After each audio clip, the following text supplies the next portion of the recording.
Tervist, mina olen Margus Veide, olen ettevõtte Abiteenused OÜ asutaja ja Abiteenused tegeleb igapäevaselt tööohutusalaste teenuste osutamisega ettevõtetele.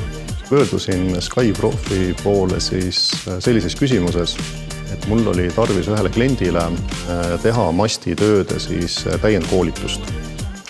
Ehk minu klient osutab telekomi firmadele teenust ja tema töötajad käivad kuni 100 meetri kõrgusel mastidel tööd tegemas.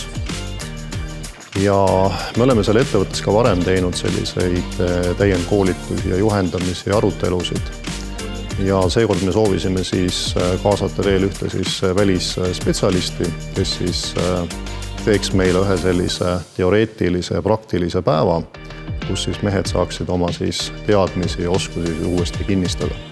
Me valisime SkyProfi välja sellepärast, et SkyProfil on endal ka kõrgustes töötamise kogemus ja mina nägin näiteks SkyProfi töötajaid töötamas Utilitase korstnate otsas. Ja see oli see põhjus, miks me valisime SkyProfi. Koolituse puhul jäivad mehed rahule sellega, et see oli asjalik ja professionaalne. Ka töötajad, kes igapäevaselt või pikka aega on teinud tööd mastides, et ka nemad kiitsid seda koolitust ja ütlesid, et selline meeldetuletus oli väga hea.